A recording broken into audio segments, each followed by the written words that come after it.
श्यामा राज श्यामा कहिए। राज श्यामा कहिए। जेहि विध राखे धनी तेहि विध रहिए। जेहि विध राखे धनी तेहि विध रहिए। आतताई। आतताई किसको कहा जाता है? जो जंगल में आग लगाता है, वो भी बहुत बड़ा पाप है। कितने प्राणी मर जाते हैं जंगल में आग लगने से। छोटे छोटे कीड़े मकोड़े से लेकर के पक्षियाँ सब जल जल करके स्वाह हो जाते हैं। इसलिए ऐसा पाप कभी नहीं करना चाहिए कि कोई जंगल में आप आग लगा दें।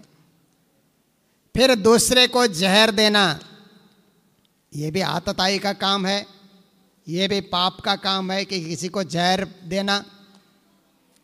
फिर बुरी नीयत से हाथ में हथियार लेकर के चलना और किसी को काट देना, किसी को मारना, किसी की हत्या करना, वो भी आतताई का काम है। किसी का धन हरण करना, चोरी करना, बदमाशी करना, किसी का धन लूट लेना, वो भी आतताई का काम है। किसी के खेत के ऊपर कब्जा करना, दूसरे की खेती है और कोई आकर के कब्जा कर रहा है। किसी के स्त्री को हरण कर लेना, ये भी आतताई का काम है।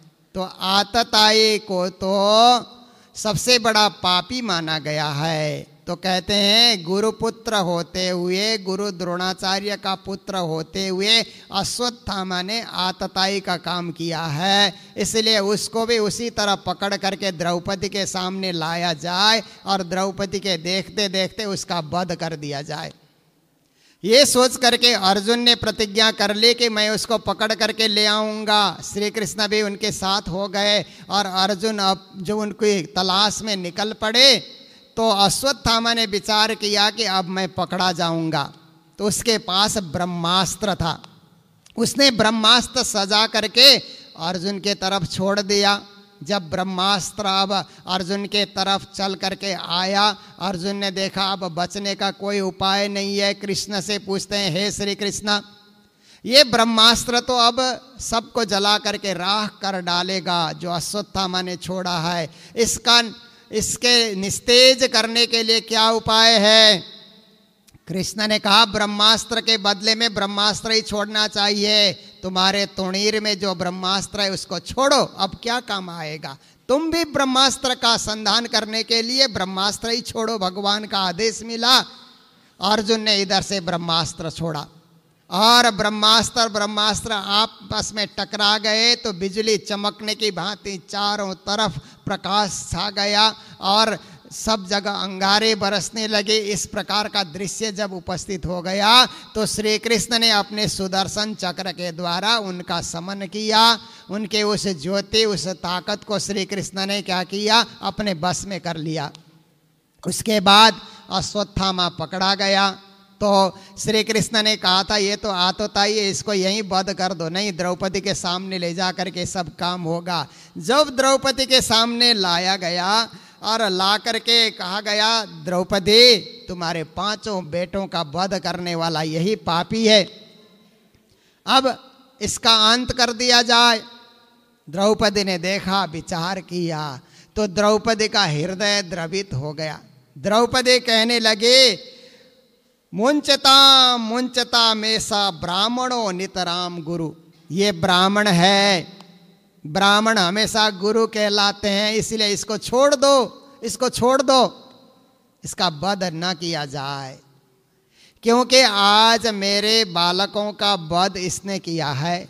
मैं अपने बच्चों के लिए जितना रो रही हूं, अगर इसका वध किया जाएगा तो इसकी माँ भी तो उसी तरह रोएगी।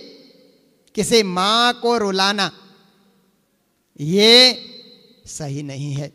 माँ के लिए तो सब बालक समान होते हैं।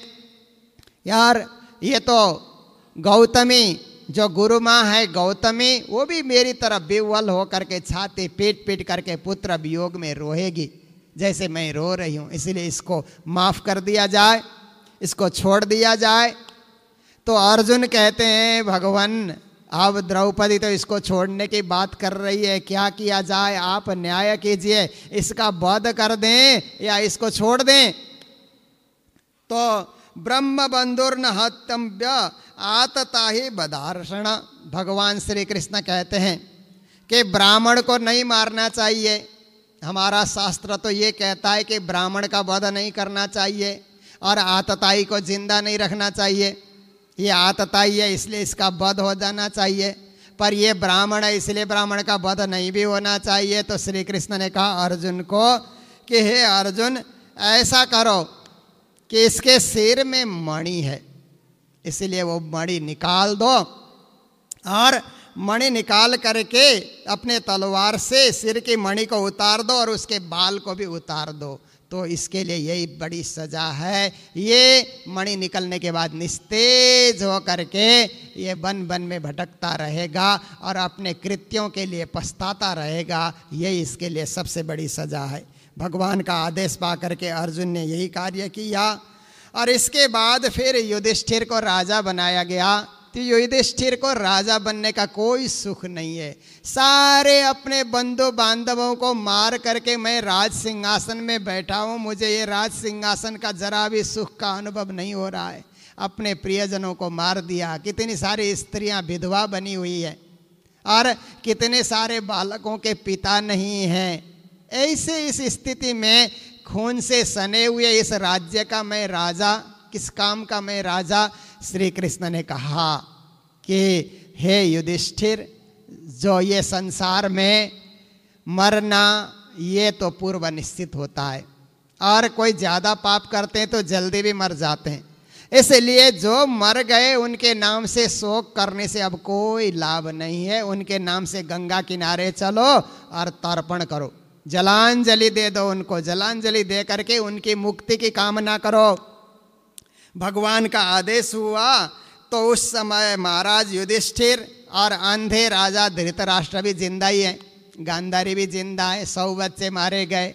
अब पांडवों के साथ उनको रहना पड़ रहा है, तो वो भी तर्पण देने के लिए निकल गए। पुत्र शोक से व्याकुल हैं। कुंती, द्रौपदी, पांचों पांडव, श्री कृष्ण और भी ब्राह्मण लोग साथ में होकर के गंगा किनारे पहुंचते हैं और जिनकी मृत्यु हो गई से उनके नाम से तर्पण पानी करते हैं। उस समय धृतराष्ट्र को लगता है कि मैं कितना पापी, 100 बच्चे मारे गए, मैं अभी जिंदा हूँ, मरना मुझे चाहिए था पर मैं तो जिंदा हूँ और 100 बच्चे मरने का दुख झेल रहा हूँ। कृष्ण से कहने लगा कि हे श्री कृष्ण, मैंने ऐसा कौन सा पाप किया कि जिसका फल मैं भोग रहा हूं। प्रभु मुझे बताइए कि यह कौन से जन्म का पाप मेरे सामने आ गया है। तो भगवान श्री कृष्ण ने उस समय दृष्टि लगा करके देखा, इस जन्म में तो इसने कोई ऐसा पाप नहीं किया, अगले जन्म में भी नहीं किया, 2 जन्म, 3 जन्म, 4 जन्म, 5 जन्म, 100 जन्म तक कोई पाप किया ही नहीं है। 101 जन्म में श्री कृष्ण ने ध्यान लगा करके देखा तो श्री कृष्ण कहने लगे, ओहो तुमने तो बड़ा पाप किया है 101 जन्म पूर्व। क्या पाप किया है? तो कृष्ण बताने लगे कि मानसरोवर में राजहंस का जोड़ा रहता था। जब उधर बड़ी ठंडी पड़ती है तो राजहंस उड़ करके भारत की भूमि में आते हैं, आज भी आते हैं, साइबेरिया से आते हैं, रसिया से उड़ करके आते हैं और भारत में क्या है वहाँ पर रहते हैं, गर्मी में रहते हैं, दाना इत्यादि खाते हैं। तो राजहंस का जोड़ा भारत में आया। उस समय भी तुम राजा ही थे, तुमने सुंदर बगीचा और तालाब बना रखा था, वहाँ पर राजहंस का जोड़ा आकर के विचरण करने लगा। फिर धीरे धीरे एक अंडा, दूसरा अंडा, तीसरा अंडा, राजहंस अंडा देते गए। 100 अंडे राजहंस ने दिए, 100 अंडे को सींचा तो 100 बच्चे भी जन्म ले लिए। 100 बच्चों को वो तालाब में चलते थे, तैरते थे, बाहर बगीचे में आते थे, कुछ वहाँ पर खाते थे, ऐसा चलता रहा। पर जब मानसरोवर के तरफ धूप निकलने लगे तो राजहंस का जोड़ा सोचता है हम अपने भूमि में लौट जाना चाहिए, पर हमारे छोटे बच्चे के पंख अभी तैयार नहीं हुए हैं, उड़ने में ये सक्षम नहीं है, इसलिए अब इनको छोड़ करके जाना पड़ेगा। तो उन्होंने सोचा कि इतना भला राजा यहाँ पर है, इतना सुंदर बगीचा बनाया है, हम यहाँ कर रह रहे हैं, कभी उसने कुछ हमको मना तो नहीं किया, तो हमारे बच्चों की देखभाल यहाँ अवश्य ही होगी। ऐसा सोच करके जोड़ा उड़ करके मानसरोवर चला गया। मानसरोवर में जा करके वहाँ रहा। फिर 6 महीने वहाँ रहने के बाद बच्चों की याद आई, और इसी बीच क्या घटना हुई कि वो जो राजा था वो मांसाहारी राजा था। उसने अपने रसोइया को बोल रखा था कि मेरे लिए नए नए प्राणी का मांस लेकर के आना। तो रसोइया क्या करने बगीचे में गया और राजहंस का बच्चा पकड़ करके उसने मारा, उसका मांस बना करके खिलाया। तो कहता है बड़ा स्वादिष्ट है, कल भी ऐसे ही लाना। तो कल दूसरा मारा, परसों तीसरा मारा, चौथा मारा, 100 के 100 दिन में समाप्त कर दिए। उधर से राजहंस का जोड़ा आ करके ढूंढता है, हमारे बच्चे कहाँ हैं, बच्चे कहाँ हैं। पूरा बगीचा, तालाब, सब जगह घूम घूम करके देखा, एक भी बच्चा नहीं मिला। तो दोनों जोड़ा किनारे में बैठ करके आंसू बहाते हुए रोने लगे कि हमारे बच्चों का जिसने भी वध किया है वो भी अपने बच्चों के लिए इसी तरह रोता रहेगा। आज हम बिलख रहे हैं, आज हम तकलीफ पा रहे हैं, अपने बच्चे की याद में आंसू बहा रहे हैं। कोई दिन ऐसा लगेगा, कोई दिन ऐसा भी होगा कि जिस पापी ने ये काम किया है वो भी अपने बच्चों के लिए आंसू बहाता रहेगा। श्री कृष्ण ने कहा, राजा धृतराष्ट्र, ये 101 जन्म पूर्व का पाप तुम भोग रहे हो। अवश्यमेव भुक्तव्यम कृतम कर्म शुभाशुभम ना भुक्तम क्षीयते कर्म कल्प कोटि शतैरपे। मनुष्य को कर्म का फल भोगना ही पड़ता है, चाहे इस जन्म में, अगले जन्म में, 100 जन्म में, 1000 जन्म में, कर्म का फल तो सामने आए ही आएगा। इसलिए बुरा कर्म जीवन में कभी नहीं करना चाहिए। अच्छा काम करते चलो, भला करते चलो, बुरा किसी का मत करो, क्योंकि पाप का फल सामने आता है। गुरुजी मंगलदास जी ने मंगल सूक्ति में क्या लिखा कि मनुष्य कर्म करने में स्वतंत्र है, फल भोगने में परतंत्र है। कर्म तो स्वतंत्र करेगा, कब करेगा पता ही नहीं लगेगा, फल सामने आएगा तो परतंत्र होकर के भोगना पड़ता है। धृतराष्ट्र को आज परतंत्र होकर के पुत्र शोक में आंसू बहाते हुए पांडवों का दिया हुआ भोजन करना पड़ता है। जिनको दुश्मन मानता था, जिनको 5 गांव देने के लिए तैयार नहीं हुआ, आज उनके हाथ के खिलाए हुए भोजन खा रहा है, अपना तिरस्कार मान रहा है, परंतु कर्म का फल तो भोगना ही पड़ेगा। फिर उसके बाद क्या हुआ कि श्री कृष्ण ने सोचा अब मारे गए लोगों के लिए तर्पण पानी भी हो गया, अब मैं द्वारिका लौटना चाहता हूँ, आप सब मुझे विदा कर दें कि क्योंकि द्वारिका का राज्य भी मैं देखता हूँ, वहाँ सब रानियाँ हैं, माता पिता हैं, प्रजाजन हैं। कई समय से मैं इधर यहाँ हस्तिनापुर आकर के आप सबके साथ मैं हूँ, तो उस तरफ की भी तो मुझे चिंता लगी रहती है, मेरी विदाई करो। कृष्ण विदाई मांग ही रहे थे, जाने की तैयारी कर रहे थे। उसी समय उत्तरा रोते हुए बचाइए बचाइए, रक्षा कीजिए हे प्रभु, हे श्री कृष्ण रक्षा कीजिए, ऐसा कहते हुए वहाँ आए कि मेरे गर्भ के बालक को नष्ट करने के लिए अब ये जो है ब्रह्मास्त्र छोड़ा गया है, कैसे बचेगा, मैं मर जाऊं तो कोई चिंता नहीं, मेरा बालक बचना चाहिए, नहीं तो पांडव वंश का कोई नहीं जिंदा रहेगा। प्रभु आप ही रक्षक हैं, आप रक्षा कीजिए। इस तरह से वो विह्वल होकर के पुकार लगाते हुए दौड़ करके चली आई, हे जगदीश्वर आप महायोगी हैं, आप ही ये कार्य कर सकते हैं। तो इस प्रकार से अश्वत्थामा ने पांडव वंश को समाप्त करने के लिए ये सब कार्य किया हुआ था। बाण हमारी ओर आते हुए देख करके, वो उत्तरा अपनी ओर आते हुए देख करके परेशान हो रही हैं। तो भगवान श्री कृष्ण ने सोचा अब इसकी रक्षा भी मुझे ही करनी होगी। अदृश्य रूप से गर्भ में अपने माया विद्या के द्वारा प्रविष्ट हो करके गर्भ की रक्षा श्री कृष्ण कर लेते हैं। बाहर से भी सुदर्शन चक्र के द्वारा श्री कृष्ण हर प्रकार से रक्षा कर लेते हैं, उस बालक को बचा लेते हैं। और जो बालक बाद में जन्म लेता है उसी का नाम परीक्षित रखा जाता है। तो उस समय श्री कृष्ण ने सोचा चलो उत्तरा का भी दुख दूर कर लिया, अब कुंती बुआ से जाकर के मैं अब श्री कृष्ण सोचते हैं कि मैं अब विदाई मांग लूं। कुंती के पास श्री कृष्ण चले गए तो कुंती कहती है प्रभु आप मत जाइए, आप हमें छोड़ करके क्यों जाते हैं? हर विपत्ति में आपने हमें सहायता किया है।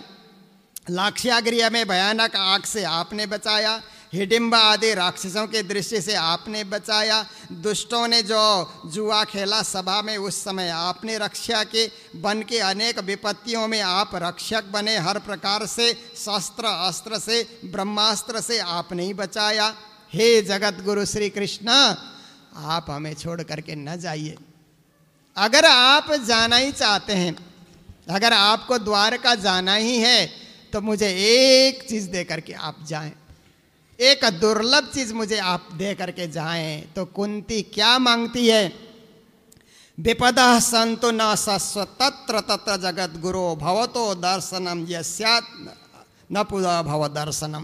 कहते हैं हे प्रभु मुझे विपत्ति दे करके जाइए, मुझे दुख दे करके जाइए, जिस दुख से सारा संसार घबराता है। कुंती कहते हैं मुझे दुख दे करके जाइए, क्योंकि जब दुख की घड़ी आती है तो आप मिलते हैं, बचाने के लिए आप रक्षक बन जाते हैं। सुख की घड़ी में आप कहाँ आएंगे? सुख की घड़ी में आपका सुमिरन कहाँ होगा? दुख की घड़ी में तो आपका सुमिरन होता है, दुख की घड़ी में तो आपके दर्शन होते हैं, दुख की घड़ी में तो प्रभु हमारे निकट होते हैं। इसलिए हे प्रभु मुझे तो दुख दे करके जाइए। अब महामती प्राणनाथ जी ने इस दुख की व्याख्या पूरे प्रकरण में कल डाली अपने वाणी में। दुख रे प्यारो मेरे प्राण को सो मैं छोड़ियो क्यों कर जाए, जो मैं लियो है बुलाए। प्राणनाथ जी कहते हैं मुझे तो दुख बड़ा प्रिय है। लोग दुख से घबराते हैं, भागते हैं, मैं उस दुख को अपने करीब बुलाता हूँ, क्योंकि दुख की घड़ी में परमात्मा का सुमिरन होता है, परमात्मा रक्षा करने के लिए आ जाते हैं। फिर इस प्रकार हो जाने के बाद युधिष्ठिर ने कहा कि हे श्री कृष्णा, पितामह भीष्म तो उत्तरायण की प्रतीक्षा करके सरसैया पे लेटे हुए हैं, वो भी आपके दर्शनों के लिए आतुर हो रहे हैं कि अंत घड़ी में आपके दर्शन हो जाएं। इसलिए हे श्री कृष्णा, उस कुरुक्षेत्र के मैदान में जहाँ अर्जुन ने पितामह को सरसैया पे लिटा दिया है अंतिम दर्शन करने के लिए, क्योंकि उत्तरायण प्रारंभ होने वाला है, वहाँ हम सब मिल करके चलें। तो श्री कृष्ण भी वहाँ चलते हैं और ऋषि मुनि भी साथ में चलते हैं। युधिष्ठिर, पांचों पांडव, व्यास, धौम्य, अन्य ब्राह्मण इत्यादि सारे के सारे साथ हो करके, द्रौपदी भी साथ हो जाती हैं, पितामह के पास जा कर के पहुँचते हैं। तो पितामह श्री कृष्ण को मन ही मन प्रणाम करते हैं और प्रणाम करके महाभारत में तो ऐसा लिखा है कि पितामह ने उस समय पांडवों को समझाते हुए कहा कि हे पांडवों, आप लोग युद्ध में विजयी हो गए, कौरव पक्ष हारा, पर ये न सोचो कि आप विजयी हो गए, ये सब कृष्ण की कृपा से संभव हुआ है। कृष्ण आपके साथ थे इसलिए आप विजयी हो गए। इसलिए कभी भी कृष्ण के चरणार बिंद को आप लोग छोड़ना नहीं, हमेशा हमेशा कृष्ण के चरणों को पकड़े रहना। तो पितामह ने क्या कहा? एकोपि कृष्णस्य कृतः प्रणामो दशाश्वमेधा भवृतेन तुल्य। दशाश्वमेधे पुनरेति जन्म कृष्ण प्रणामी न पुनर्भवाय। एक ऐसा व्यक्ति है जिसने केवल कृष्ण को प्रणाम किया है, और कोई धर्म नहीं करता, और कोई पुण्य नहीं करता, बस कृष्ण को प्रणाम किया है उसने। दूसरा एक ऐसा व्यक्ति है जिसने 10 अश्वमेध यज्ञ कर लिया है। दोनों को तराजू में डाल करके तौलो, कौन भारी और कौन हल्का होगा। कहते हैं 10 अश्वमेध यज्ञ करने वाले का पलड़ा हल्का हो जाएगा, और जिसने कृष्ण को प्रणाम किया है उसका पलड़ा भारी हो जाएगा। ऐसा क्यों? कहते हैं दशाश्वमेधी पुनरेति जन्म। 10 अश्वमेध यज्ञ करने वाला बार बार जन्म मृत्यु के चक्र में पड़ा रहेगा, और जिसने कृष्ण को प्रणाम किया है कृष्ण प्रणामी न पुनर्भवाय, उस कृष्ण को प्रणाम करने वाले को ही कृष्ण प्रणामी कहा जाता है। कृष्ण प्रणामी का पुनर्भव नहीं होता, पुनर्जन्म नहीं होता, वो तो कृष्ण के ही परम धाम में चला जाता है। इसलिए उन्होंने भीष्म पितामह ने उस समय दान धर्म, राज धर्म, मोक्ष धर्म, स्त्री धर्म, भगवत धर्म, धर्म अर्थ काम मोक्ष, सब धर्म के विषय में उन्होंने पांडवों को समझाया। श्री कृष्ण साक्षी बन करके देख रहे हैं, पितामह बड़े ज्ञानी थे, न भूतो न भविष्यति, उनके समान ज्ञानी न पहले कभी कोई हुआ न बाद में कोई होगा। इसलिए श्री कृष्ण भी उनके प्राण जाते समय उनके पास में रहना चाहते थे। तो इतना हो जाने के बाद फिर पितामह कहते हैं कि हे श्री कृष्ण, इति मति रूप कल्पिता विस्तृष्णा, कहते हैं हे श्री कृष्ण, मेरी मति को जो तृष्णा से रहित हो गई है, तृष्णा का परित्याग मेरी बुद्धि ने कर लिया है। पहले तो उसी समय कहा जाता है कि पितामह ज्ञान सुना रहे थे तो द्रौपदी थोड़ा थोड़ा हंसने लगी। तो पितामह ने कहा, अरे द्रौपदी तुम क्यों हंस रही हो? मैं राजधर्म, स्त्री धर्म, वर्णाश्रम धर्म, मोक्ष धर्म समझा रहा हूँ, तुमको हंसी आ रही है? यहाँ तो हंसने की कोई बात तो हुई नहीं। तो द्रौपदी कहते, पितामह आपके पास इतना बड़ा ज्ञान का भंडार है, जब दुशासन मेरा वस्त्र हरण कर रहा था उस समय आपका ये ज्ञान कहाँ चला गया था? मैंने आपकी ओर दृष्टि डाला तो आप सिर झुका करके रह गए, आपने मेरी रक्षा नहीं की उस समय। तब ये ज्ञान का प्रभाव आपके ऊपर क्यों नहीं था? तो पितामह कहते हैं कि दुर्योधन दुष्ट प्रवृत्ति से कमाई करके लाता था, दुष्ट प्रवृत्ति से कमाई करके जो धन आया, जो अन्न आया, जो सामान आया, उसके खाने से मेरी बुद्धि भी मारी गई थी। अब अर्जुन के बाण से वो खून के रूप में सारा निकल करके चला गया, अब केवल हड्डी और चमड़ी बची है। अब दुर्योधन के अन्न का प्रभाव मेरे शरीर में नहीं है, इसलिए वो ज्ञान मैं सुना रहा हूँ, जो विशुद्ध है, परम पवित्र है, वो ज्ञान मैं सुना रहा हूँ। तो अन्न का भी जैसा खावे अन्न वैसा होवे मन, जैसा पीवे पानी वैसी बोले बानी। इसलिए अन्न भी परमात्मा को भोग लगा करके खाना चाहिए और विशुद्ध अन्न ही भक्षण करना चाहिए। ये सब हो जाने के बाद अब क्या होता है, पितामह ने बड़ी प्रार्थना की श्री कृष्ण की, और प्रार्थना करने के बाद फिर क्या होता है, उन्होंने अपने आँखों को बंद किया उत्तरायण आने के बाद, और देखते ही देखते पितामह का भी शरीर शांत हो जाता है, वे भी परलोकवासी हो जाते हैं। युधिष्ठिर उनकी भी अंत्येष्टि कर लेते हैं। और इतना हो जाने के बाद श्री कृष्ण ने कहा, पांडवों अब क्या काम बाकी रहा? मुझे तो द्वारिका भी जाना है, वहाँ के राज्य को भी संभालना है, हस्तिनापुर में बैठा रहूँगा तो वहाँ कौन संभालेगा? इसलिए मेरी विदाई करो, मैं अब जाना चाहता हूँ।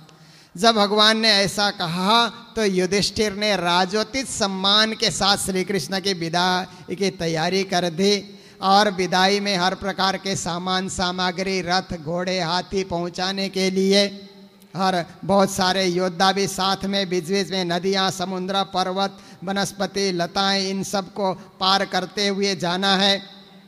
तो ये सब श्री कृष्ण के विदाई की तैयारी हो जाती है, और श्री कृष्ण अपने समान के जो लोग हैं उनसे गले मिलते हैं, अपने से आदरणीय और पूजनीय है तो उनको प्रणाम करते हैं, अपने से छोटे हैं तो उनको प्यार देते हैं। हस्तिनापुर के सब लोगों से श्री कृष्ण इस प्रकार से प्यार प्रीत सब करते हुए अब मैं जा रहा हूँ। और हस्तिनापुर की बहुत सारी स्त्रियाँ सोचती हैं कि श्री कृष्ण के चरणों में तो 16,108 रानियाँ हैं, वो परम पुरुष, वो श्री कृष्ण कितने सुंदर और दर्शन करने योग्य हैं। सब स्त्रियां भी उनके दर्शन के लिए आतुर हो रही हैं।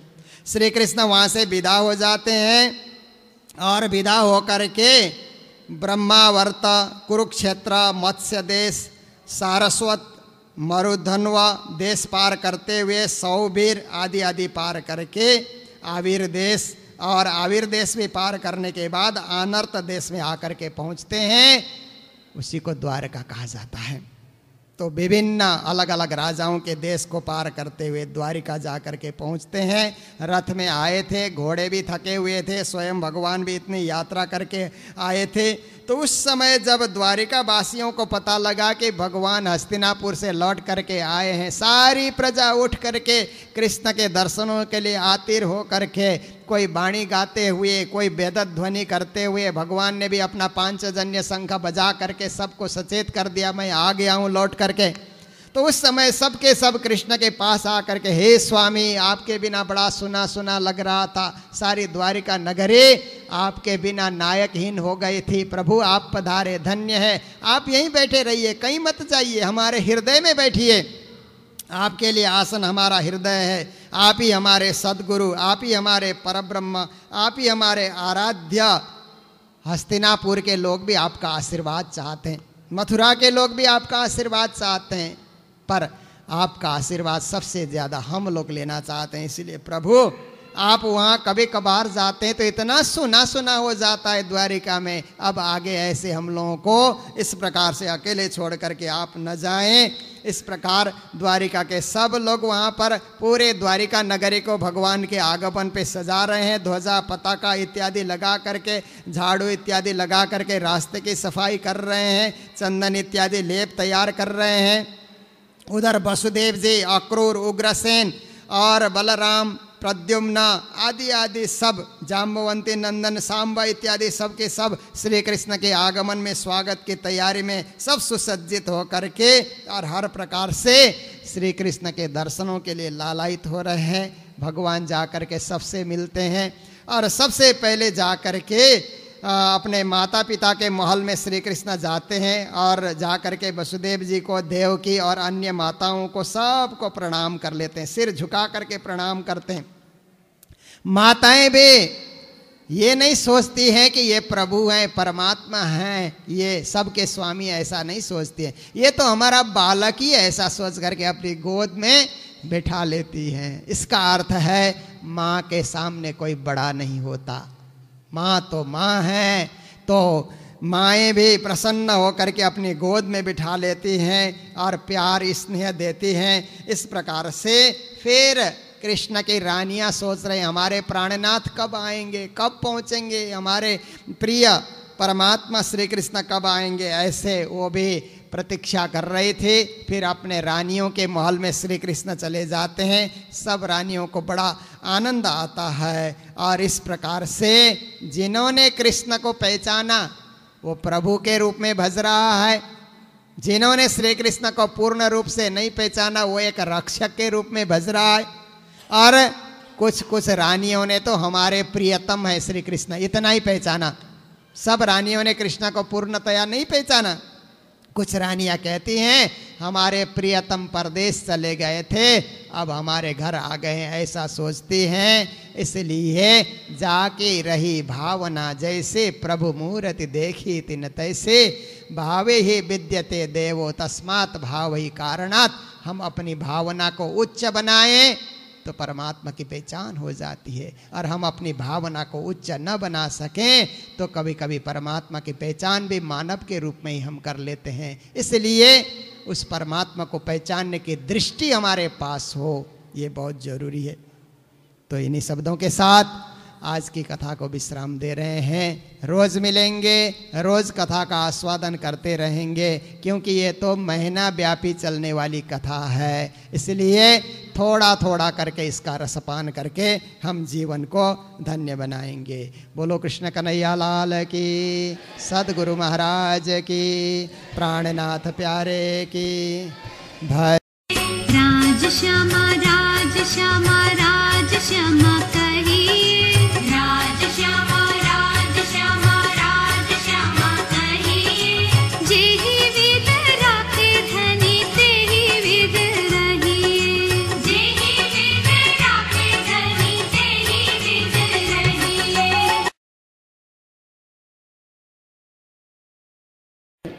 श्री परमात्मने नमः। श्री गुरु चरण कमलेभ्यो नमः। सच्चिदानंद रूपाय विश्वोत्पत्त्यादि हेतवे तापत्रय विनाशाय श्री कृष्णाय वयं नमः। मंगल कृष्ण प्रणाम है, मंगल धर्म प्रकाश, मंगल सुंदर साथ हैं, मंगल धाम उजास। मंगल सुंदर साथ हैं, मंगल धाम उजास। बोलो वृंदावन बिहारी लाल की जय।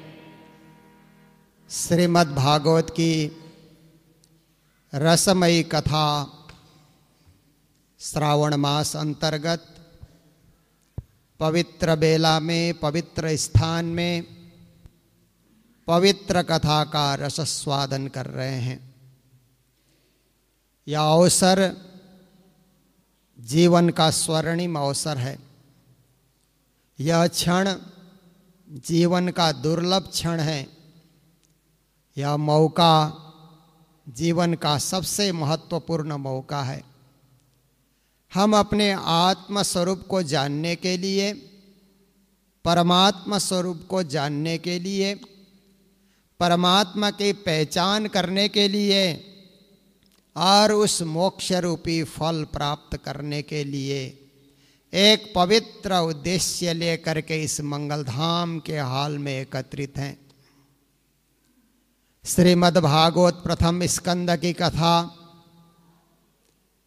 यहाँ युधिष्ठिर महाराज, सत्यवादी युधिष्ठिर इस भारत के राज्य का संचालन कर रहे हैं। महामते प्राणनाथ जी महाराज ने भी अपनी वाणी में सत्यवादी युधिष्ठिर की महिमा की है।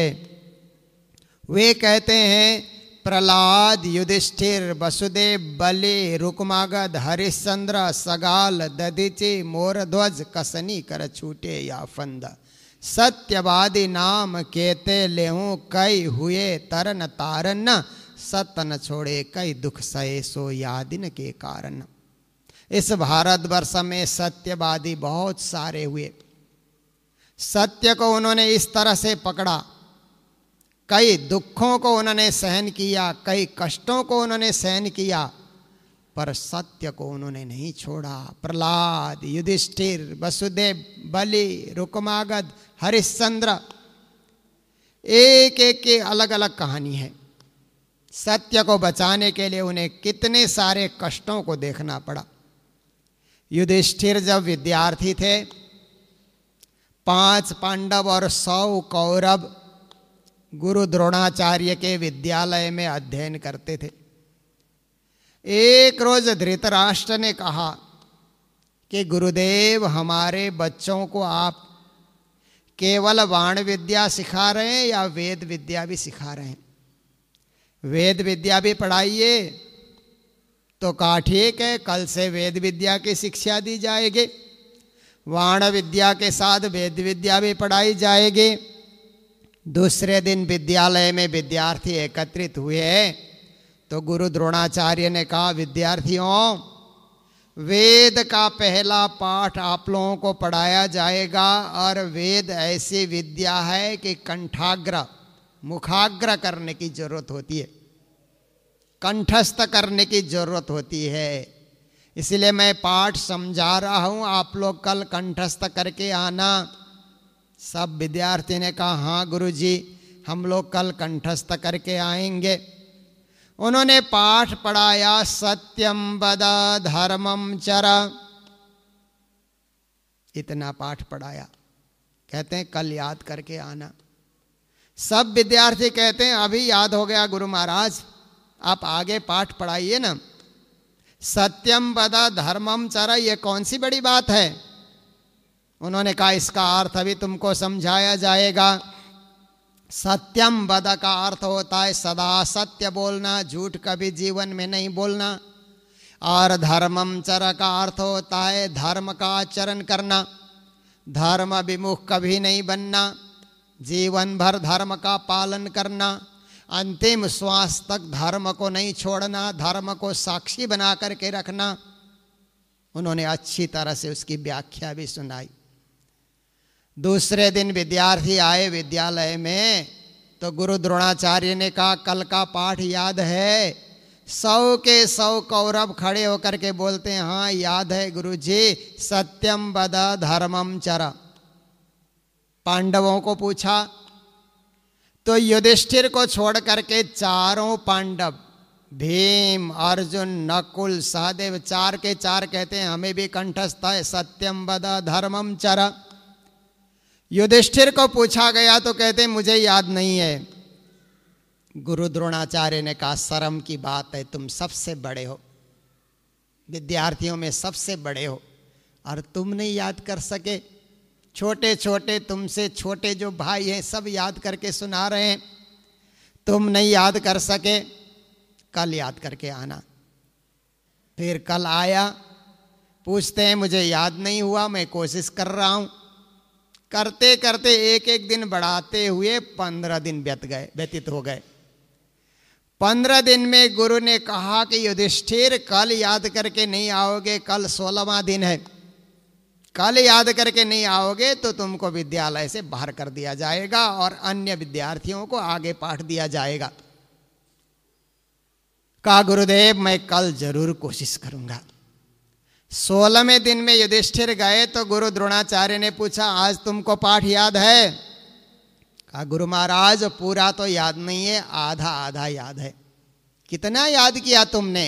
सत्यम वद, बस इतना मैंने याद किया है, आगे मुझे कुछ याद नहीं। तो देखिए युधिष्ठिर ने सत्यम वद को याद करने के लिए 15 दिन लगा दिए, पर उन्होंने ऐसे याद किया, उसको जीवन भर पालन किया, उन्होंने जीवन में अपनाया, आत्मसात किया उसको, जो याद किया उसको जीवन में उतार लिया उन्होंने, जीवन भर वो झूठ नहीं बोले। दूसरे विद्यार्थियों ने उसी दिन याद किया, दूसरे दिन याद किया, पर उसको पालन नहीं किया, जीवन में नहीं अपनाया, जीवन में नहीं उतारा। इसलिए युधिष्ठिर सत्यवादी कहलाए। तो ऐसे सत्यवादी युधिष्ठिर भारत देश के ऊपर राज कर रहे हैं। भरत ने इस देश पर राज किया तो भारत इसका नाम हुआ। श्री राम भगवान ने यहाँ पर राज किया इसलिए राम राज्य हुआ। सत्यवादी युधिष्ठिर ने राज किया तो देश सत्य से भर गया, सब प्रजा खुश हैं, सब में प्रसन्नता है, किसी प्रकार का कोई दुख नहीं है। समय से वर्षा होती है, समय से फसल लगते हैं, गाय ज़्यादा से ज़्यादा दूध देती है, नदी झरने नाले सब पर्याप्त रूप से पानी बहा रहे हैं, प्रजा भी खुश और व्यापारी लोग भी खुश, सब के सब खुश हैं युधिष्ठिर के राज्य में। क्योंकि जहाँ सत्य का सहारा किसी ने ले लिया तो वहाँ क्या चीज़ की कमी रहेगी। अब आप देखिए अश्वत्थामा ने जो ब्रह्मास्त्र छोड़ा था, उत्तरा के गर्भ में पल रहे बालक अभिमन्यु तो मारे गए थे, चक्रव्यूह में महाभारत के युद्ध में अभिमन्यु मारे गए, पर एक बालक उत्तरा के गर्भ में पल रहा था, उस बालक को भी नष्ट करने के लिए ब्रह्मास्त्र छोड़ दिया गया था। तो भगवान श्री कृष्ण ने सूक्ष्म रूप से उस गर्भ में प्रवेश करके उस ब्रह्मास्त्र के तेज को निरस्त कर दिया। वो बालक गर्भ में छटपटा रहा था, ब्रह्मास्त्र के उस तेज से छटपटा रहा था, क्या होगा कैसे होगा। उसने अपने सामने एक अंगुष्ठ मात्र में भगवान श्री कृष्ण के दर्शन किए और भगवान के ज्योतिर्मय आंखें हैं। इस प्रकार से भगवान का सुंदर स्वरूप, अंगुष्ठ मात्र है पर भगवान का सुंदर से सुंदर स्वरूप, उनकी भुजाएं और उनके केस, मुखमंडल और कुंडल, आँखों की ललिमा, इस तरह से सुंदर भगवान के दर्शन करके गर्भवास में ही परीक्षित कृतकृत्य हो जाते हैं कि मुझे बचाने के लिए प्रभु यहाँ आ गए। श्री कृष्ण ने उस गर्भस्थ शिशु को हर प्रकार से रक्षा की और अंतर्ध्यान हो जाते हैं गर्भवास से। थोड़ा सा समय व्यतीत हो जाता है तो उत्तरा के गर्भ से एक सुंदर बालक का जन्म होता है और जिनको श्री कृष्ण ने हर प्रकार से रक्षा की, कृष्ण ने रक्षा की, इस कारण पूर्ण रूपेण श्री कृष्ण ने रक्षा की, इसलिए उनका नाम परीक्षित रखा गया। बालक परीक्षित भी बहुत सुंदर हैं, कुल के यश और कीर्ति को बढ़ाने वाले। फिर युधिष्ठिर ने क्या किया कि पांडव कुल के इस सूर्य के समान कीर्ति को बढ़ाने वाले बालक का नामकरण संस्कार होना चाहिए।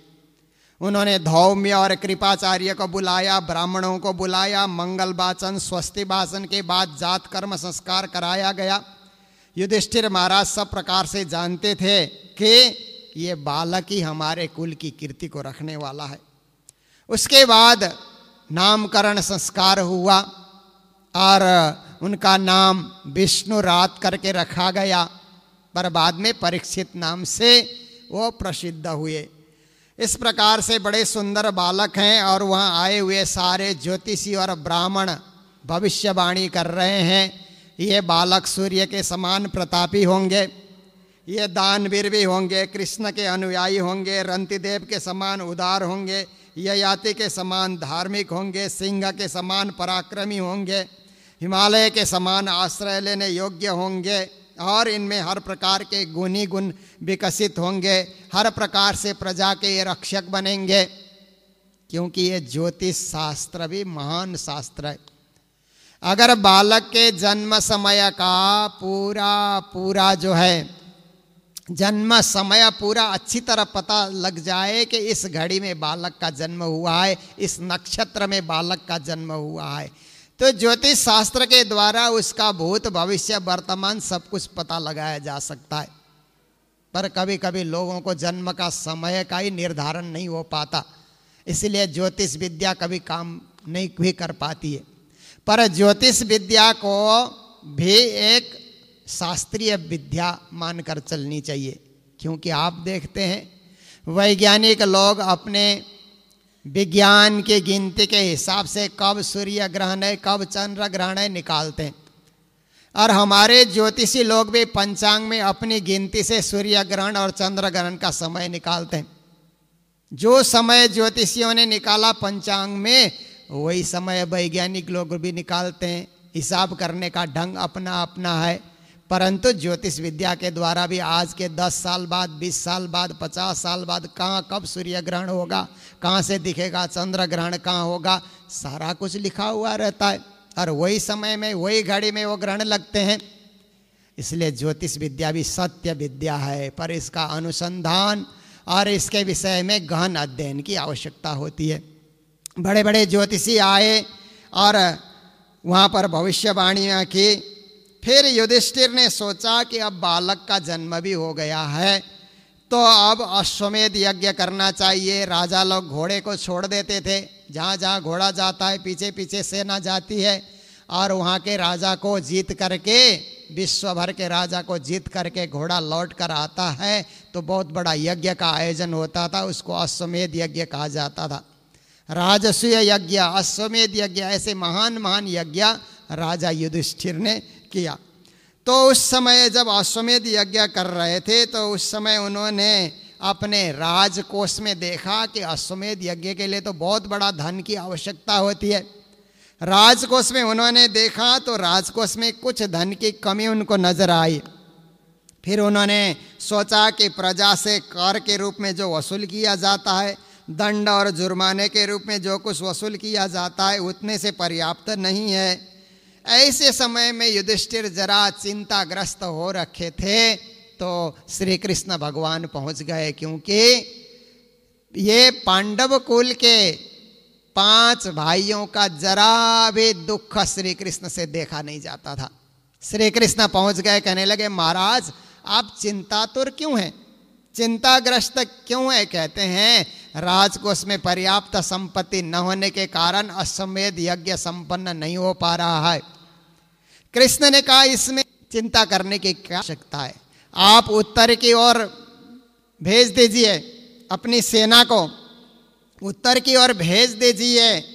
वहाँ पर क्या है कि उस तरफ चले जाएंगे तो वहाँ बहुत सारा धन मिल जाएगा और उस धन से यज्ञ संपन्न हो जाएगा। राजा मरुत ने उत्तर में एक यज्ञ करते हुए बहुत सारे सोने के बर्तन, बहुत सारे सामान वहाँ पर छोड़ रखा है, उसको लाया जाए और उससे आगे और सोने की खोज की जाए तो पर्याप्त सोना मिल जाएगा। हुआ ऐसा ही, वहाँ जा कर के देखा कुछ सोना मिल गया। पर एक बात मैं पहली बार अमेरिका गया था 1989 में, तो अमेरिका के सारे स्थानों में मैंने घूम करके देखा। तो वहाँ पर एक ग्रांड कैनियन करके बहुत बड़ी खाई है, बहुत ही बड़ी खाई। ऊपर से देखो तो नीचे नदी बहती है, पर पता ही नहीं लगता कि कितने नीचे नदी बह रही, इतनी बड़ी बड़ी खाइयाँ वहाँ पर है। तो वहाँ हम घूम रहे थे, तो एक आदमी ने बताया कि ये जो ग्रांड कैनियन है ये ऐसे नहीं बना हुआ है। कहा कि ये बड़ी बड़ी खाइयाँ बनी हुई है ना, जब युधिष्ठिर का राजस्व यज्ञ होने वाला था, अश्वमेध यज्ञ होने वाला था, स्वर्ण की कमी पड़ी, सोने की कमी पड़ी, तो श्री कृष्ण ने प्रजा को यहाँ भेजा था सोना इकट्ठा करने के लिए, ऐसा एक आदमी ने बताया। फिर वहाँ पर मैंने देखा कि वहाँ पर अमेरिकन लोग हैं, पर अमेरिकन लोगों ने Shiva temple, Vishnu temple, Krishna temple ऐसे करके पहाड़ों का नाम रखा हुआ है। तो उस समय राजा परीक्षित राज्य करते थे, तो पूरे धरती पे राज करते थे, तब नाम कुछ अलग अलग था, अब नाम कुछ अलग है। परंतु ये 6 के 6 महादेश में ही युधिष्ठिर का राज्य शासन चलता था, और सब जगह से सोना वहाँ पर लाया गया। बहुत सुंदर रीत से यज्ञ संपन्न हुआ, और श्री कृष्ण उसके बाद अपने द्वारिका धाम फिर चले जाते हैं। और इस प्रकार से तीर्थ यात्रा करते हुए युधिष्ठिर तो राज्य संचालन कर रहे हैं। युधिष्ठिर के राज्य में प्रजा बहुत सुखी है। कहा जाता है कि एक बार एक व्यक्ति ने अपनी जमीन दूसरे व्यक्ति को बिक्री कर दी। बिक्री करने के बाद दूसरा आदमी भी कृषक था, खेती वाला था, उसने हल चलाना प्रारंभ किया। हल चलाते गया तो कुछ आगे चलाने के बाद हल जाकर के किसी एक घड़े में हल जाकर के अटक जाता है। फिर उसने हल को निकाला और घड़े को भी निकाला, तो घड़े में तो मोहर और असरफी भरे हुए हैं, किसी ने गाढ़ धन रखा था वहाँ पर। अब वो व्यक्ति असमंजस में हो गया कि मैंने तो पहले वाले व्यक्ति से केवल जमीन खरीदी थी, ये मोहर असरफी वाला घड़ा तो मैंने नहीं खरीदा था, इसलिए इस घड़े के ऊपर मेरा कोई अधिकार नहीं है, ये घड़ा उसी व्यक्ति को दे देना चाहिए। ऐसा सोच करके, क्योंकि सत्यवादी युधिष्ठिर का राज्य था, इसीलिए जनता भी सत्यवादी थी, पहले वाले को ले जा करके घड़ा उसने सौंप दिया। कहा सेठ जी आपने मैंने जमीन ली थी, इसलिए घड़ा वहाँ पर हल चलाते हुए निकला, ये आप अपने पास रखिए। तो पता है सेठ जी ने क्या उत्तर दिया? कहते हैं अरे भाई कृषक, मैंने जमीन बिक्री कर दी, तो जमीन से सोने का घड़ा निकले, चांदी का घड़ा निकले, पित्तल का घड़ा निकले, मिट्टी का घड़ा निकले, वो सब तेरा है। मैंने जमीन बेच दी सो बेच दी, अब उस जमीन से क्या क्या निकलता है उस पर मेरा अधिकार नहीं रहेगा, इसलिए घड़ा तुम ले करके जाओ, ये असरफी मोहर तुम्हारा है, मेरा उस पर कोई अधिकार नहीं, मैं नहीं रखूंगा। तो पहले वाला बोलता है मैंने दाम तो केवल जमीन का ही दिया है, घड़े का दाम मैंने नहीं दिया, तो मैं ये घड़ा कैसे रख सकता हूं, इस पर मेरा अधिकार नहीं, आप रखिए। और वो सेठ बोलता है अरे भाई कृषक, तुम रखो, क्योंकि तुमने जमीन ली तो सब कुछ आ गया, इसलिए ये मेरे पास मत छोड़ो, ये मैं नहीं रख सकता। दोनों में अब आपस में विवाद चलता रहा, तो दोनों ने विचार किया अब ये घड़ा कौन रखेगा। तो घड़े को लेकर के दोनों जन युधिष्ठिर महाराज के दरबार में पहुंचे। युधिष्ठिर सत्यवादी थे, सिंहासन में बैठे हुए थे। दोनों ने जाकर के अर्ज की कि महाराज मैंने जमीन बेच दी और बिक्री करने के बाद ये घड़ा निकला हल चलाते हुए। तो ये व्यक्ति कहता है कि घड़ा आपका है, मैं कहता हूं घड़ा तेरा है, तुमने जमीन ली है, महाराज इस घड़े पे किसका अधिकार होगा। तो युधिष्ठिर महाराज ने सोचा, विचार किया, और विचार करने के बाद युधिष्ठिर ने उस समय दोनों की बातें सुनी। आजकल के जैसा कोई राजा होता तो कहता यहीं छोड़ करके चले जाओ, क्योंकि ज़मीन के नीचे से जो कुछ खनिज पदार्थ निकलता है वो सरकारी धन होता है, तुम लोगों का अधिकार नहीं।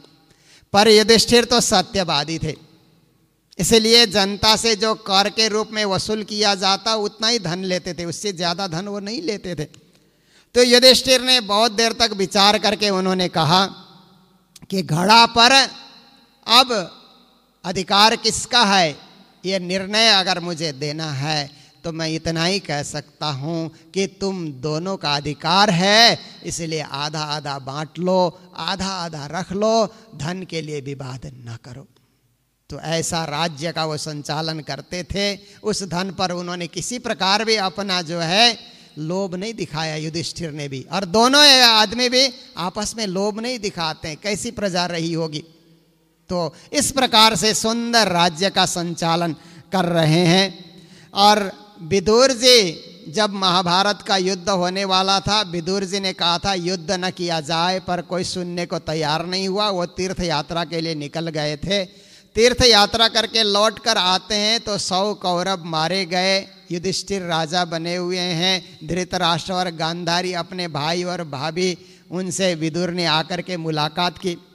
जब विदुर चाचा आए हैं ऐसा सबको पता चला तो युधिष्ठिर ने भी बहुत उनका भव्य रूप से स्वागत किया। चारों भाई भी साथ में हो गए। धृतराष्ट्र, युत्सु, संजय, कृपाचार्य, कुंती, गांधारी, द्रौपदी, सुभद्रा, उत्तरा, कृपि, पांडव परिवार के सब नर नारी और पुत्र पौत्र सहित सभी स्त्रियां भी प्रसन्नता के साथ सब कहते हैं चाचा जी आप तो ज्ञानी पुरुष हैं, आप महापुरुष हैं, आप तीर्थाटन करके धर्म का संदेश लेकर के आए, आप हस्तिनापुर में ही रहिए, आप अब कहीं मत जाइए, क्योंकि आपके बिना हस्तिनापुर जो है सुनसान एक नगरी की तरह लग रही है। इस प्रकार से सब लोग प्रार्थना करते हैं। पांचों पांडव कहते हैं कि जब जब भी हमारे पर विपत्तियां आए आपने ही पाला, आपने ही पोसा, और हर प्रकार से लाक्षागृह से भी आपने ही बचाया।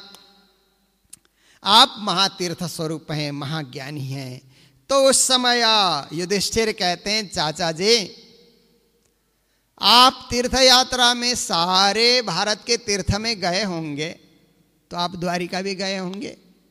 द्वारिका में हमारे श्री कृष्ण कैसे हैं, कुशल से तो है ना? आपने खुद दर्शन किए होंगे, क्योंकि हमारा कृष्ण के बिना पल पल नहीं गुजरता।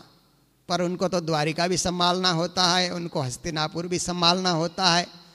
चाचा जी आपने दर्शन नहीं किए होंगे तो किसी के द्वारा सुना तो होगा कि हमारे श्याम सुंदर कैसे हैं। कहते हैं वो सब कुशल से हैं, अपने राज्य व्यवस्था का संचालन कर रहे हैं। हर प्रकार से विदुर जी ने पांडवों को भी आश्वासन दिया और एकांत मौका देख करके धृतराष्ट्र और गांधारी को समझाने लगे कि आप लोगों को अब ज्यादा इस राज्य में नहीं रहना चाहिए। पता है आप लोगों ने पांडवों के लिए क्या क्या बुरा किया। पुत्रों के मुंह में आकर के, धृतराष्ट्र सहित अपने पुत्रों के मुंह में आकर के आप लोगों ने क्या नहीं किया। हमेशा उनके सिर के ऊपर काल मंडराता था, ऐसी स्थिति आपने उपस्थित कर दी थी, और अब बुढ़ापे के आप शिकार हो गए हैं। इसलिए अब कुछ आप भगवत भक्ति में लग जाओ। करना यही है कि आपको पांडवों ने कहा था कि 5 गांव दे दीजिए, हम संतुष्ट होकर के रहेंगे, हम महाभारत का युद्ध नहीं लड़ेंगे। आप माने? उस समय नहीं माने। और उस समय दुर्योधन ने कहा 5 गांव की बातें तो छोड़ो, सुई की नोक में जितनी जमीन आती है उतनी जमीन भी मैं देने के लिए तैयार नहीं हूं। तब आपने दुर्योधन को रोका कि अपने भाइयों के ऊपर इस प्रकार से अत्याचार न करो। नहीं रोका आपने। क्या न्याय किया, क्या राज्य किया, क्या धर्म और क्या व्यवस्था आपने दी। आज आपको शर्म नहीं है कि वे ही पांडव के हाथ से आप आहार ले रहे हैं, अन्न ग्रहण कर रहे हैं। और भीमसेन जब भोजन लेकर के आते हैं तो तिरस्कार के साथ भोजन लेकर के आते हैं। आप तो आंख से कुछ देखते नहीं, उसी को खाए जा रहे हैं। इस प्रकार से उन्होंने कहा अब ज्यादा दिन यहाँ रहना अपनी मर्यादा के अनुकूल नहीं है। इसलिए हे धृतराष्ट्र जी, हे भाई साहब और हे भाभी जी, आप लोग तो तीर्थ यात्रा के लिए निकलो। ऐसा करके उन्होंने मौका देख करके कहा तो धृतराष्ट्र ने भी कहा कि विदुर तुम ठीक कह रहे हो, तुम तो वैसे भी धर्मराज के अवतार हो, क्योंकि विदुर को धर्मराज का अवतार कहा जाता था। वो किसी श्रापवश एक बार क्या हुआ था कि एक राजा के यहाँ चोरी हो गई। चोरी होने के बाद चोर को पकड़ने के लिए उनके सिपाही चल करके आए तो मांडव्य ऋषि तपस्या कर रहे थे। चोर तो कहीं छुप गए, मांडव्य ऋषि को पकड़ करके ले गए। राजा ने क्या किया, उनको सूली पर चढ़ा दी। सूली पर चढ़ाने के तत्काल बाद राजा ने देखा, अरे ये तो महात्मा है, तुम कहाँ से महात्मा को लेकर के आए। तत्काल सूली से उतारा, वो बच गए थे। तो उस समय मांडव्य ऋषि ने कहा कि तुमने मुझे सूली पर क्यों चढ़ाई। कहा क्षमा दीजिए महाराज, हमारी जो सेना है आपको नहीं पहचान सकी, मैं बार बार क्षमा चाहता हूँ। मांडव्य ऋषि आए, ये राजा ने नहीं सूली पर चढ़ाई है, ये तो क्या है कि धर्मराज ने ऐसा कार्य क्यों किया। तो उन्होंने धर्मराज से प्रश्न किया कि मेरे को सूली पर चढ़ने का ऐसा तुमने ये सब क्यों लिखा। तो धर्मराज ने कहा बचपन में आप कुश का जो है वो तैयार कर रहे थे आसन, उस समय आपके कुश से एक टिड्डी जो है, कुश से टिड्डी जो है कट गया था और इसी पाप के बदले आपको ये भोगना पड़ा। तो कहता मैंने तो असावधानी बस कुश से वो टिड्डी एक छोटा सा जीव दब गया होगा, पर तुमने जानबूझ करके मेरे को सूली पे चढ़ा दिया, इसलिए मैं तुम्हें श्राप देता हूं कि धर्मराज 100 साल तक तुमको एक शूद्र बन करके तुमको संसार में विचरण करना पड़ेगा। उसी श्राप के फल भोगने के लिए दासी के पुत्र बन करके विदुर जी का जन्म हुआ था। इसलिए विदुर तो महात्मा थे, ज्ञानी थे, धर्मराज के अवतार थे। उनकी बातें सुन करके अब गांधारी और धृतराष्ट्र ने रात को ही विचार कर लिया कि विदुर अब हम कहाँ जाएं, हम तो आँख से कुछ देखते नहीं, तुम ही कहो हम कहाँ जाएं। तो कहे अभी युधिष्ठिर और चारों पांडव सोए हुए हैं, सारी प्रजा सोई हुई है, रात के बेला में यहाँ से आप मेरे साथ साथ निकलिए। विदुर ने अपने साथ लेकर के उन दोनों को लेकर के विदुर वहाँ से यात्रा करते हुए गंगा किनारे, जहाँ गंगा जी 7 धाराओं में बहती है, हरिद्वार सप्त धारा में जहाँ गंगा बहती है, वहाँ एक ऋषि के आश्रम में लेकर के पहुँचे। सुबह उठ करके युधिष्ठिर रोज माता पिता की तरह ही धृतराष्ट्र और गांधारी को मानते थे, विदुर को भी चाचा। प्रणाम करने के लिए युधिष्ठिर जाते हैं तो आसन खाली खाली है, पलंग खाली खाली है, कहाँ चले गए। सबसे पहले संजय को पूछा कि हे संजय, आप तो धृतराष्ट्र महाराज के मंत्री के समान, आप एक उनके ही साथ साथ रहने वाले आप थे, बताइए कहाँ चले गए। संजय कहते हैं मुझे भी उन्होंने कुछ बताया नहीं, मैं जीवन भर उनके साथ रहा, परंतु जाते समय उन्होंने मुझे ठग लिया, सोते हुए छोड़ करके वो चले गए, कुछ पता नहीं। युधिष्ठिर विलाप करने लगे कि शायद मेरी सेवा में कोई त्रुटि रही होगी, मेरी सेवा में कोई कमजोरी आई होगी, इसलिए ये तीनों प्राणी, ये तीनों वृद्ध कहाँ चले गए। बड़े दुखी होकर के युधिष्ठिर महाराज परेशान होकर के विलाप कर रहे थे। तो कहीं से घूमते घामते नारद जी आ गए और नारद जी ने कहा विधि का विधान सबको मानकर चलना पड़ता है युधिष्ठिर। वो अब आत्म कल्याण के लिए चले गए हैं। विदुर जी के उपदेश को सुन करके वो अब अंतिम क्षण में आत्मा जागृति के लिए चले गए, इसलिए उनकी तलाश मत करो, उनको आत्मा जागृति करने दो। जो कुछ उन्होंने कर्म किया है उसका फल उनको भोगना पड़ेगा। तुम जितनी भी सेवा करोगे परंतु कर्म के बंधन से तो उन दोनों को ही छूटना है, इसलिए तुम अच्छी तरह राज्य का संचालन करो, चिंता न करो। वो हरिद्वार पहुंच चुके हैं और ऋषि के आश्रम में बैठ करके गंगा जल पी करके निराहार रह करके वो आत्मा तारने का कार्य कर रहे हैं, अपने पाप को धो रहे हैं गंगा स्नान करके।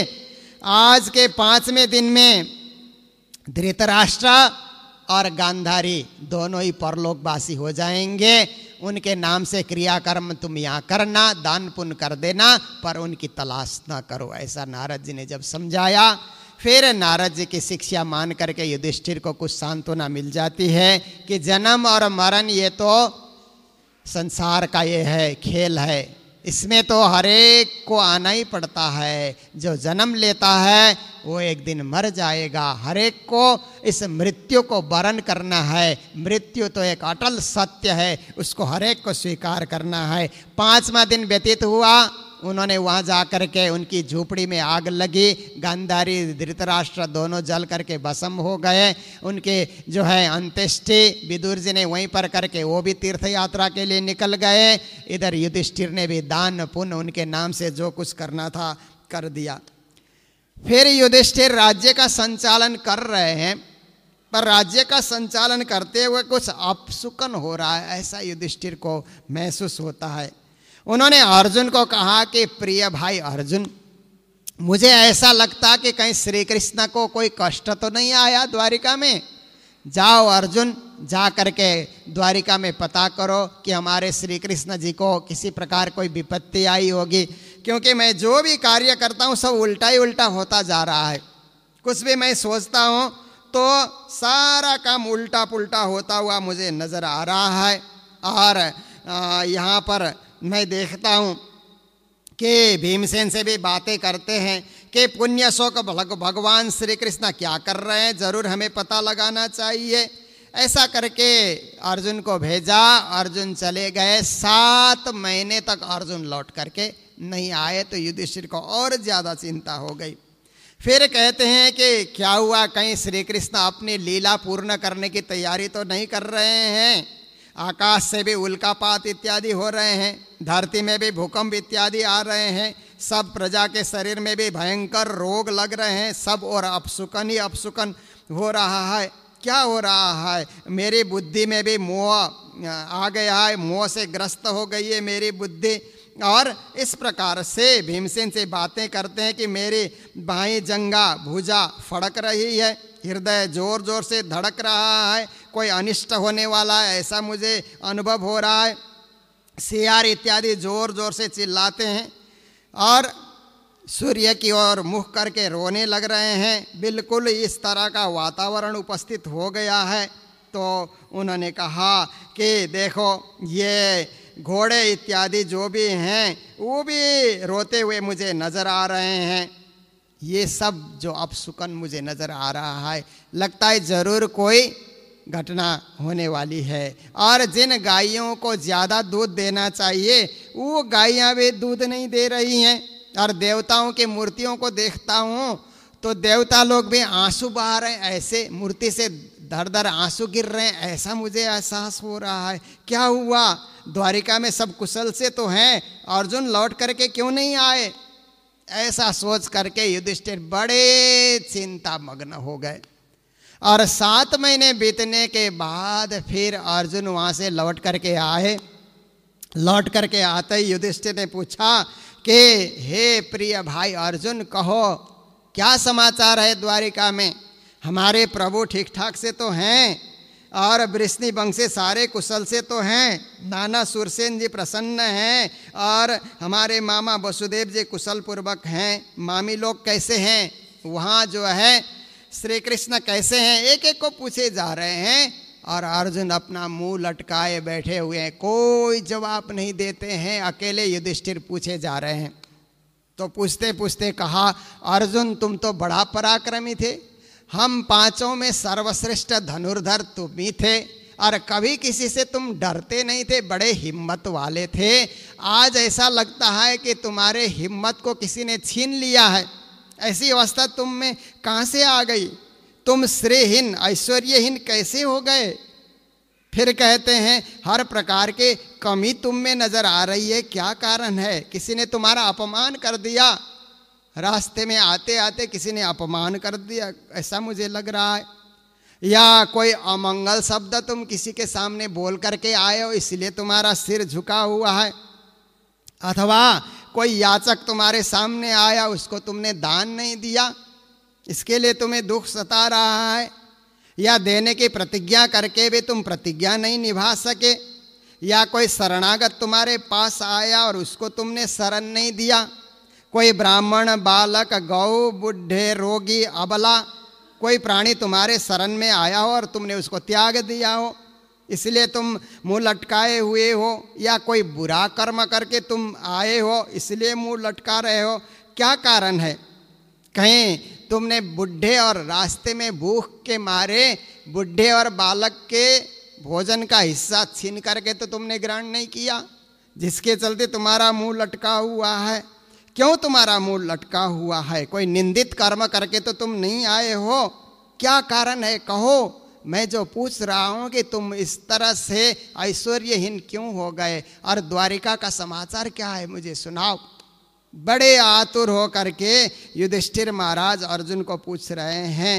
तो उस समय अर्जुन से कुछ कहा नहीं जा रहा है। फिर थोड़ी देर के बाद अर्जुन कहते हैं कि हे महाराज, मैं क्या बताऊं, मैं द्वारिका चला गया तो वहां पर द्वारिका में जाकर के मैंने श्री कृष्ण और पूरे यदुवंशियों की दशा को मैंने देखा। यदुवंशी इतने अहंकारी हो गए थे, इतने दम्भी हो गए थे कि उन्होंने ऋषियों का सम्मान करना भी बंद कर दिया था। ऋषियों के सामने सांब को एक स्त्री के रूप में उन्होंने वस्त्र पहना करके कहा कि ये तो एक कन्या है, स्त्री है, इसके गर्भ में लड़का है या लड़की है, ऐसे करके इस तरह का सवाल किया। मर्यादाहीन कार्य उन्होंने किया। ऋषियों ने श्राप दिया, न लड़का है न लड़के है, यदुकुल का नाश करने वाला मुसल है, मुसल पैदा होगा, ऐसा उन्होंने कहा। और जिसके चलते आपस में ये लोग आपस में लड़ने लगे। इस प्रकार वारुणी नाम का एक मद पी करके, मदिरा पी करके आपस में इनका युद्ध हुआ, मारे गए। और अंत में श्री कृष्ण ने मुझे कहा कि हे अर्जुन, अब मेरा भी अंतिम समय आ गया है, मुझे भी परलोक जाना है, इसलिए ये सब मेरी रानियां और प्रजा को सुरक्षित स्थान में ले जाना। मेरे जाने के बाद द्वारिका नगरी भी जलमग्न हो जाएगी, समुद्र के सतह में चली जाएगी, ऐसा प्रभु ने कहा। और प्रभु भी अंत घड़ी में परलोकवासी हो गए। और मैं उन प्रजाओं को बचाने की चेष्टा करता रहा, परंतु कई लोगों ने मेरे ऊपर प्रहार किया। मेरा गांडीव्य उस समय ढंग से काम कर नहीं रहा था। भगवान जाने के बाद मेरा तेज और ऐश्वर्य भी समाप्त हो गया। कुछ प्रजा को मैं साथ लेकर के आया और मैं उनको सुरक्षित रखने के लिए प्रयास कर रहा था, परंतु लोग अन्य लोगों के विरुद्ध, अन्य राजाओं के विरुद्ध हम लड़ नहीं सके। इस प्रकार से प्रभु जाने के बाद कुछ रहा नहीं। ये सारा हाल, सारा समाचार युधिष्ठिर को सुनाया। तो युधिष्ठिर ने कहा कि जब हमारे हित चिंतक श्री कृष्ण ही इस धरा को छोड़ करके चले गए, तो यदा मुकुंदो भगवान क्षमाम त्यक्त्वा स्वपदम गता तद्दिनो कलिरायाता सर्व साधन बाधका। अब तो कलियुग का प्रवेश हो जाएगा। जब कृष्ण ने इस धरती को छोड़ा, द्वापर युग का अंत हो गया, अब कलियुग प्रारंभ हो ही जाएगा। इसलिए कलियुग में हमें नहीं रहना है, कलियुग को हमें नहीं देखना है। हम भी अब परलोक जाने की तैयारी करें। युधिष्ठिर ने क्या किया, फटाफट फिर परीक्षित को सारा राज्य उन्होंने सौंप दिया। परीक्षित को राजा बनाया और पांचों पांडव उत्तर की यात्रा करते हैं, द्रौपदी भी उत्तर की यात्रा करती है और पांचों पांडव स्वर्गारोहण कर लेते हैं। और यहाँ पर राजा परीक्षित का अब राज्य प्रारंभ हो जाता है। तो इस प्रकार से सत्यवादी युधिष्ठिर राजा ने वर्षों तक राज्य करने के बाद फिर सशरीर वो स्वर्ग पहुंच जाते हैं। बाकी उनके भाई शरीर छोड़ करके स्वर्ग में प्रवेश करते हैं। द्रौपदी भी शरीर छोड़ करके स्वर्ग में प्रवेश करती है। तो इस प्रकार से अब परीक्षित ने सोचा कि दिग्विजय करना चाहिए। मैं राजा बना हूँ तो मुझे भी दिग्विजय यात्रा के लिए निकलनी चाहिए। ऐसा सोच करके अपनी सेना को सजा करके पहले तो पूर्वज लोग चले गए, उनके नाम से दान पुण्य सत्कर्म करने के बाद फिर कृपाचार्य को उन्होंने आचार्य बनाया और गंगा के तट पे जाकर के 3 बार उन्होंने अश्वमेध यज्ञ किया और ब्राह्मणों को बहुत सारा धन धान्य उन्होंने दिया। उसके बाद फिर वे अब सोचते हैं कि मुझे अब दिग्विजय करने के लिए निकलना चाहिए। ऐसा सोच करके कुरुजांगल देश के सम्राट और वहाँ से वो युद्ध करने के लिए, दिग्विजय करने के लिए निकले। तो भद्राश्व केतुमाल, भद्राश्व को आजकल अफ्रीका कहा जाता है, केतुमाल को यूरोप कहा जाता है, भारत, उत्तर कुरु, किम पुरुष, ये रसिया, चाइना इत्यादि आज इनको कहा जाता है। ये सारे क्षेत्र में जा कर के उन्होंने दिग्विजय करके फिर जहाँ जहाँ भी गए उनका यशोगान किया जाता है, वहाँ के राजा लोग इनका सम्मान करते हैं। इस तरह से संपूर्ण स्थान में दिग्विजय करते हुए ये आते हैं। और इस प्रकार से जब आए तो एक शिविर में, अपने हस्तिनापुर के निकट आने के बाद एक शिविर में ये ठहरे हुए थे। तो शिविर में ठहरे हुए थे तो उनको एक आश्चर्यजनक दृश्य दिखलाई दिया। शिविर में बैठे बैठे राजा परीक्षित देखते हैं कि कुछ दूरी पे बैल और गाय, एक बैल है एक गाय है। बैल के 3 पाँव नहीं है, एक ही पाँव है, एक ही पाँव से घूम घूम करके बैल खड़ा है और वहीं पर गाय भी है। एक आपस में बातें कर रहे हैं।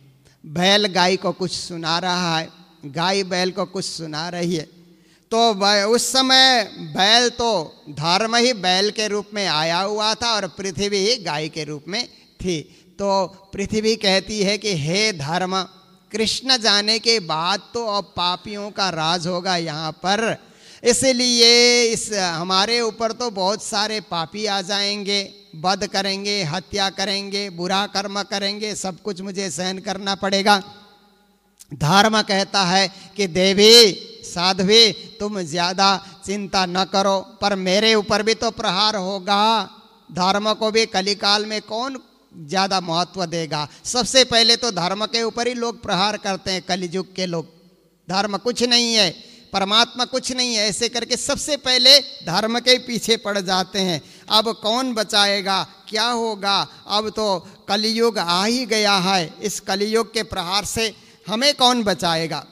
फिर पृथ्वी कहती है कि हे धर्म, जब कलियुग का आगमन होगा तो उस समय न कोई सत्य बोलेगा, न कोई पवित्रता से रहेगा, न कोई किसी पर दया करेगा, न कोई किसी को क्षमा दान करेगा, न किसी में त्याग होगा, न किसी में संतुष्टि होगी, न कोई सरल होगा उस समय, न सम दम तप समता तितिक्षा उपरति शास्त्र विचारी किसी में होगा, न ज्ञान होगा, न वैराग्य होगा, न ऐश्वर्य होगा, न वीरता होगी, न तेज होगा, न बल होगा, न स्मृति होगी, न स्वतंत्रता रहेगी, न कौशल रहेगा, न कांति, न धैर्य, कोमलता नहीं, निर्भीकता, विनय, शील, साहस, उत्साह, बल, सौभाग्य, गंभीरता, स्थिरता, अस्थिकता, कीर्ति, गौरव, निरंकारता, ये 39 गुण होते हैं मानव में।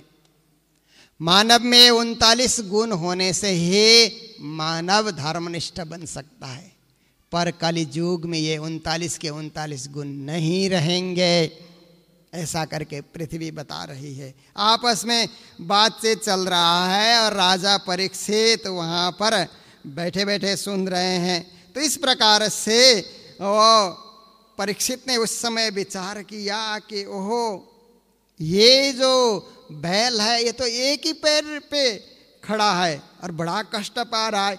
इतने में उन्होंने देखा कि एक राजा का वेशधारी कोई काला काला व्यक्ति है, वस्त्र भी राजा का जैसा उसने धारण कर रखा है, हाथ में डंडा लेकर के दूर से आ रहा है और आकर के सीधा बैल को भी गाय को भी जोर जोर से मारने लगा। कभी गुस्सा भी मारता है, कभी डंडे भी मारता है, कभी लात भी मारता है। जो गाय दूध देती है, गाय को तो माँ कहा जाता है, गौ माता। 3 माता होती है, जन्म देने वाली माता, धरती माता और गौ माता। 3 माता का जीवन भर सम्मान करना चाहिए, पर कलियुग में तीनों माता का सम्मान नहीं होता है। धरती के ऊपर लोग कचड़ा डाल देते हैं, गंदगी करते हैं और धरती माता का अपमान करते हैं। गौ माता को लोग वध करते हैं, गौ हत्या करते हैं। गाय को भी कभी कभी पापी लोग लात मारते हैं, उनका भी सम्मान नहीं हुआ। और अपनी माता का भी कभी कभी लोग अपमान करते हैं। माँ का जो सम्मान होना चाहिए वो कलियुग में नहीं होता है। तो राजा देख रहे हैं कि जो गौ माता, अपनी माता तो बालक 2 साल 2.5 साल का होता है तब तक दुग्धपान कराती है, पर गौ माता तो जीवन भर दुग्धपान कराती है। गौ माता तो अपनी माता से भी बढ़ करके प्राणियों के ऊपर दया बरसा रही है। तो गौ माता को लात मारने वाला ये पापी कहाँ से आ गया, ऐसा सोच करके फिर पीट रहा है जैसे कि इनका कोई स्वामी न हो, इनका कोई मालिकी न हो। और वह एक पैर से खड़ा खड़ा कांप रहा है और मलमूत्र त्याग कर रहा है। वो शूद्र उसको ताड़ना दे रहा है। इस तरह से गाय और बैल जब मार खा रहे थे तो राजा परीक्षित से रहा नहीं गया। फिर परीक्षित अपने धनुष और बाण तैयार करके फिर उन्होंने धनुष चढ़ा लिया और मेघ के समान गंभीर वाणी में ललकारते हुए वहां जाकर के बोलते हैं कि कौन हो तुम, इस तरह से हमारे राज्य में तुमने प्रवेश कैसे कर लिया। मेरा काम है प्रजा को सुखी रखना, प्राणियों को सुखी रखना, परंतु यहाँ 2 प्राणी गाय और बैल, उनको तुम इस तरह से तुम मार रहे हो दुष्टता के साथ। कौन हो तुम, और राजा के वेश में तुम हो कौन, जानने में तुम शूद्र सा जान पड़ते हो और इस प्रकार से अपराध कर रहे हो। तुम तो वध करने योग्य हो, इसलिए तुम्हें मैं जिंदा नहीं छोड़ूंगा, अभी इसी वक्त तेरा वध कर दिया जाएगा। ऐसा जब कहा फिर उन्होंने उस बैल को भी पूछा कि आप बैल तो नहीं हैं, अगर बैल होते तो एक पांव से आप खड़े नहीं रह सकते, आप कौन हैं। और ये गाय भी गाय नहीं है वास्तव में। तो राजा परीक्षित को पता लगा कि ये तो पृथ्वी ही गाय के रूप में खड़ी है और धर्म ही बैल के रूप में खड़े हैं। कहा पृथ्वी की रक्षा मैं करूंगा, धर्म की रक्षा मैं करूंगा, जब तक मैं हूं ये कलियुग का प्रवेश नहीं होगा और कलियुग को मैं जिंदा भी नहीं रखूंगा।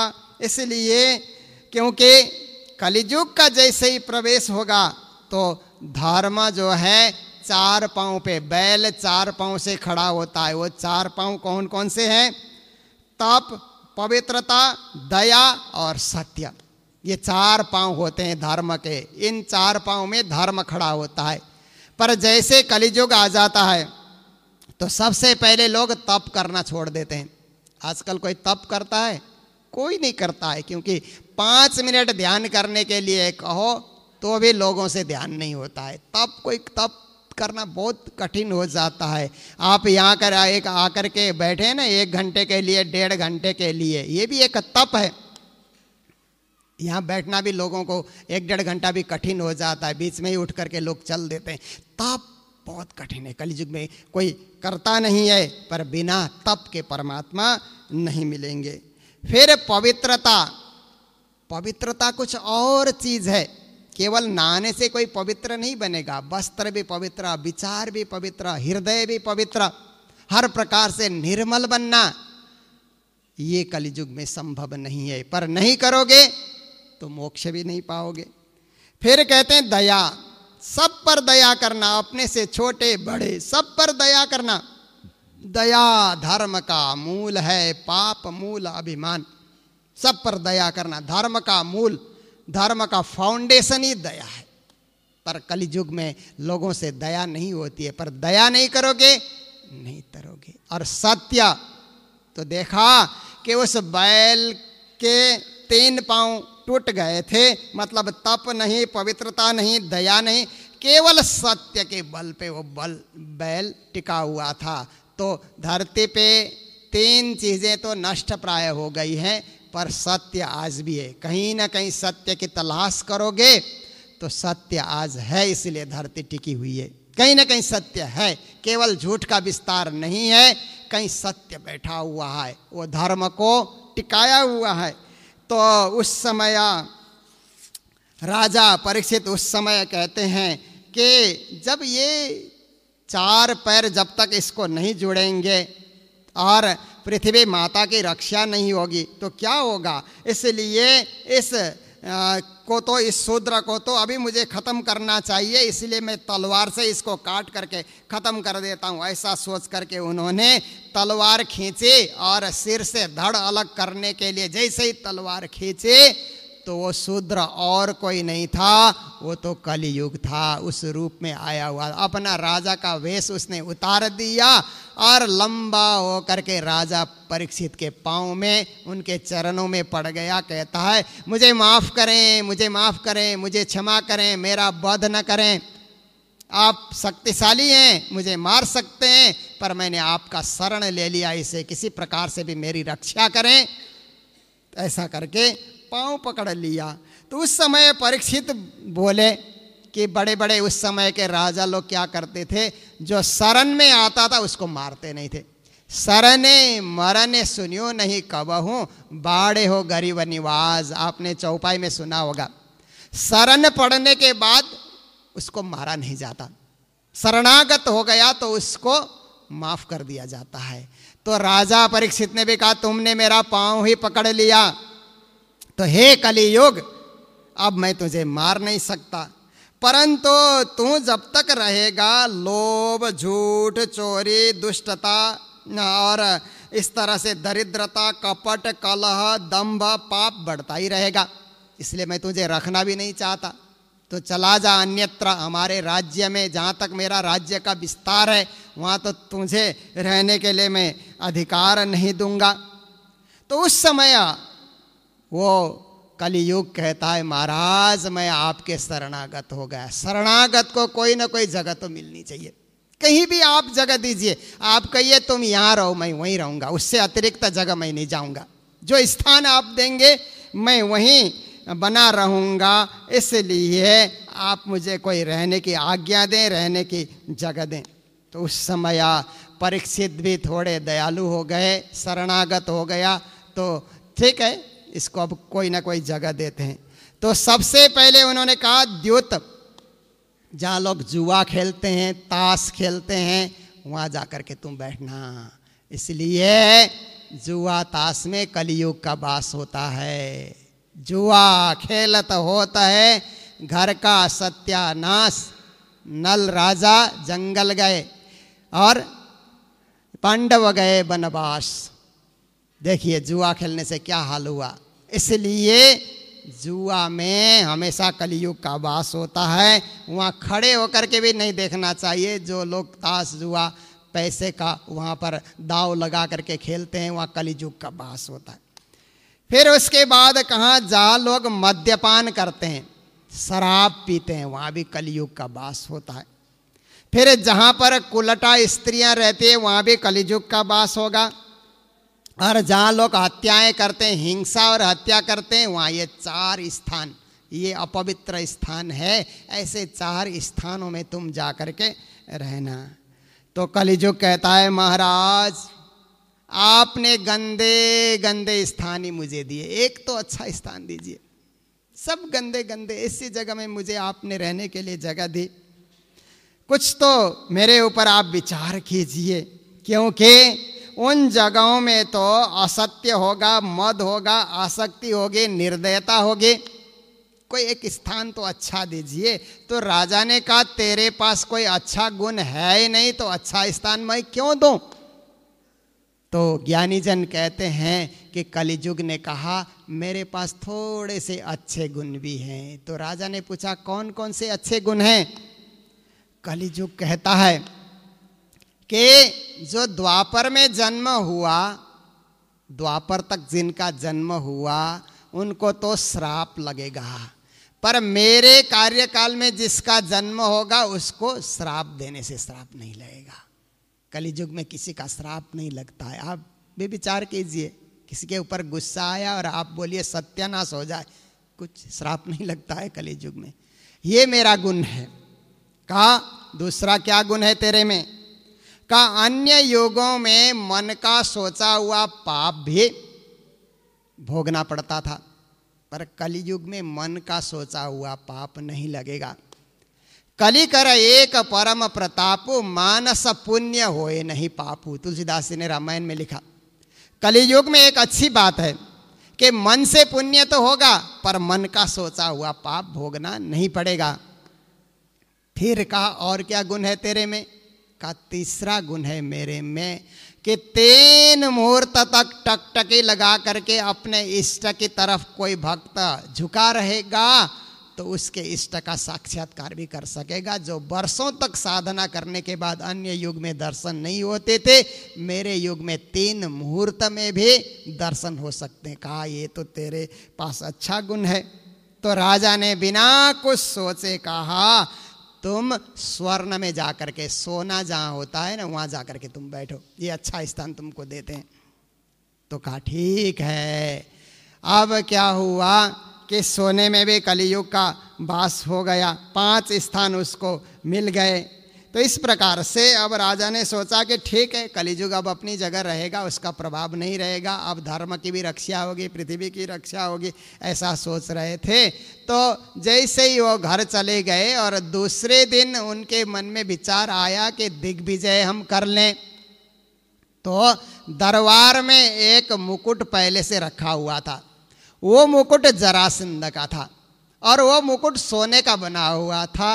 भीमसेन ने जरासंध का वध करके ले करके आए थे तो कुंती माता ने कहा था ये दूसरे का मुकुट नहीं पहनना चाहिए, तो भीमसेन ने एक जगह रखा था। आज परीक्षित का मन करता है कि ये मुकुट हम क्यों न पहने, तो वो सोने वाला मुकुट उन्होंने अपने सिर पे रखा तो उनके सिर पे कलियुग सवार हो गया।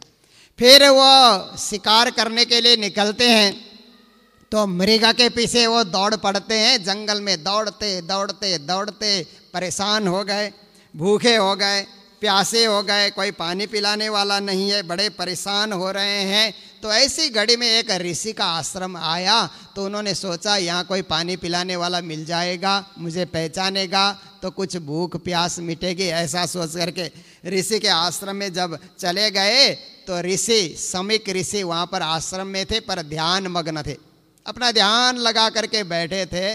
तो जब कोई ऋषि ध्यान लगाता है तो उसको क्या पता लगता कौन आ रहा है कौन जा रहा है। आजकल का जैसा कोई चंचल तो होता नहीं था। ध्यान में मगन थे तो राजा ने जाकर के आवाज लगाई कि मुझे पानी पिलाओ, मैं प्यासा हूँ इसलिए पानी पिलाओ। ऐसा करके उन्होंने जोर से आवाज लगाई पर ऋषि ने कुछ नहीं सुना। फिर आवाज लगाई नहीं, फिर आवाज लगाई नहीं, कुछ नहीं सुना। तो उन्होंने सोचा कि ये दंभी अभिमानी अपने ध्यान का ढोंग रचा हुआ है। ऐसा विचार करके पास में एक मरा हुआ सांप था, अपने धनुष से उसी सांप को उठा करके उनके गले में डाल दी।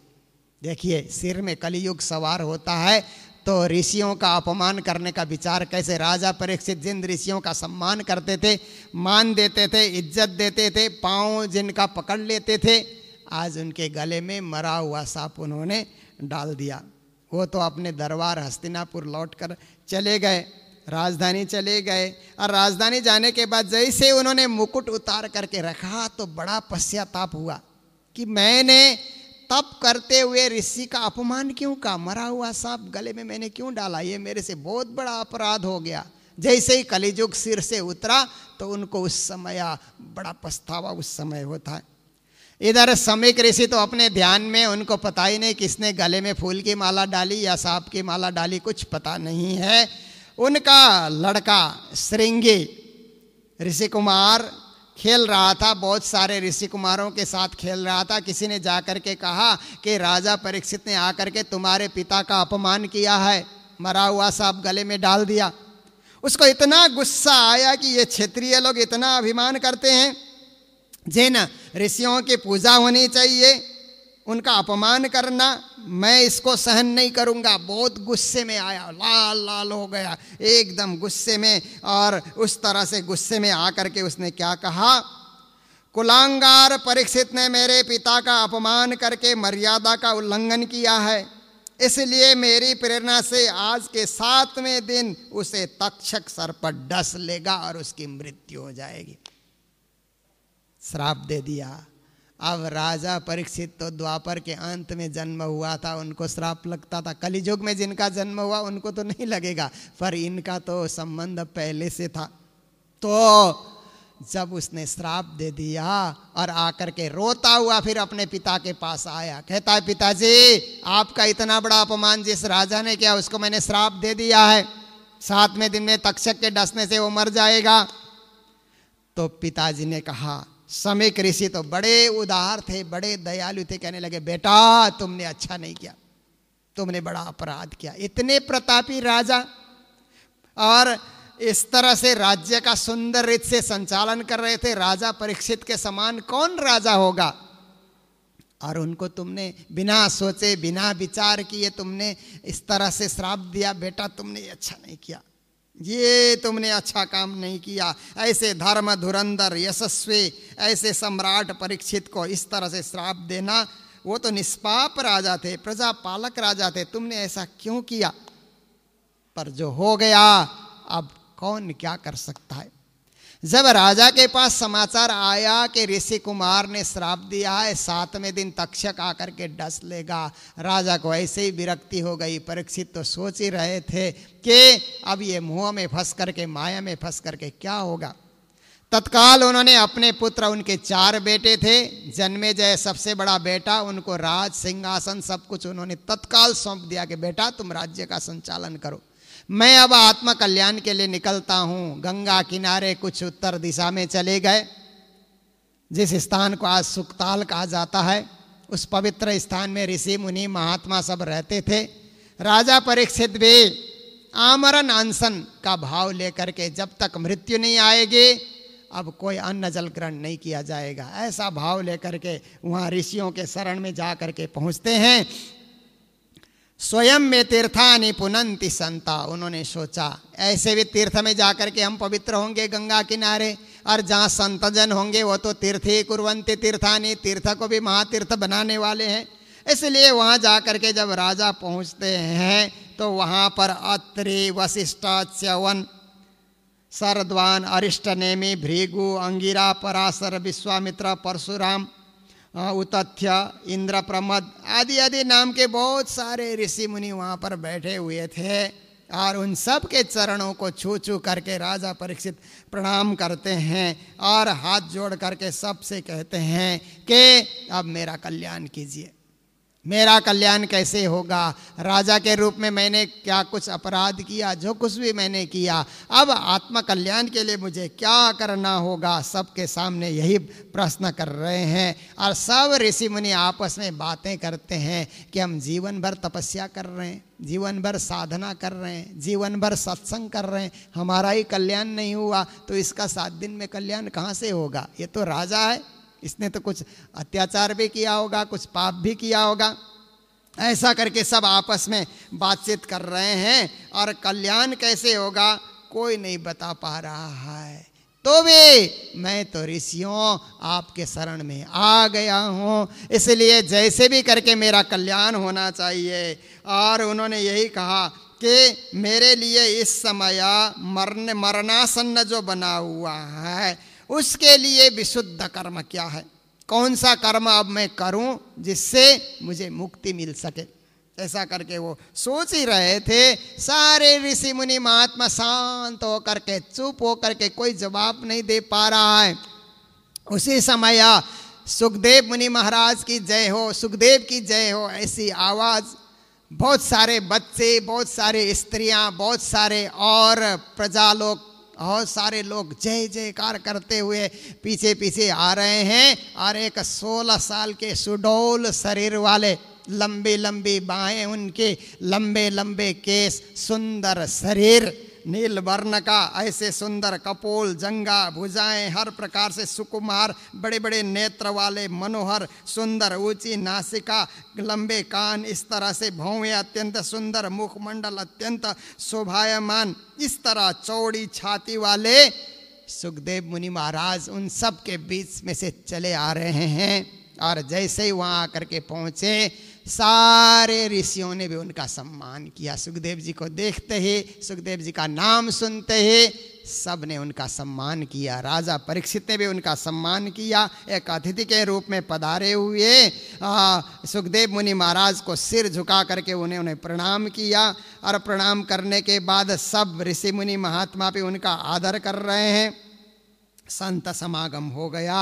और इतना सब हो जाने के बाद फिर जब आसन पे सुखदेव मुनि महाराज विराजमान हो गए तो राजा परीक्षित कहते हैं, हे मुनि महाराज, आप तो व्यास पुत्र हैं, आपने गर्भवास में ही सारे वेद वेदांत शास्त्रों को श्रवण कर लिया है, आप महाज्ञानी हैं, और आप किसी गृहस्थ के घर में एक गाय दूहने में जितना समय लगता है उतना समय भी नहीं ठहरते।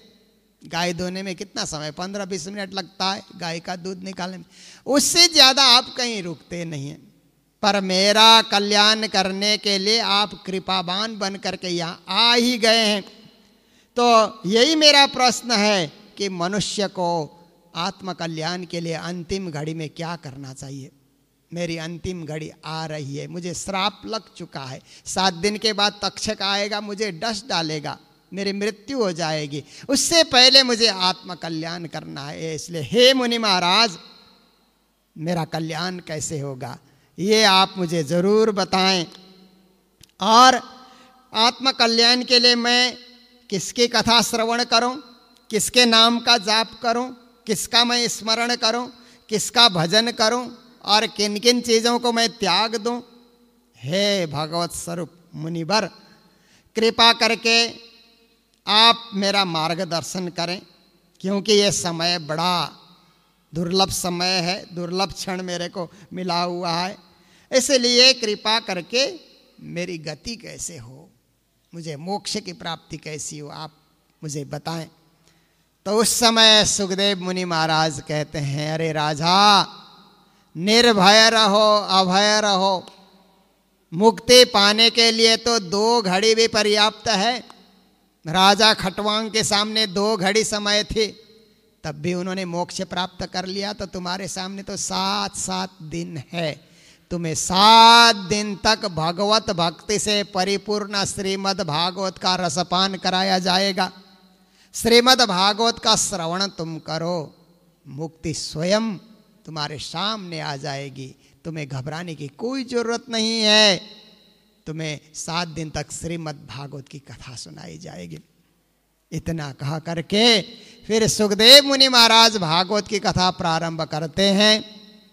पर भागवत में क्या सुनाते हैं, कहाँ से प्रारंभ करते हैं, कौन सी कथा प्रारंभ करते हैं, ये द्वितीय स्कंद से प्रारंभ होगा। श्रीमद् भागवत का प्रथम स्कंद यहीं पूर्ण हो रहा है, इसलिए प्रथम स्कंद को नमन, वंदन और प्रणाम करते हुए आज के प्रसंग को यहीं विराम दे रहे हैं। बोलो कृष्ण कन्हैया लाल की, श्री प्राणनाथ प्यारे की, सद्गुरु महाराज की। राज श्यामा राज श्यामा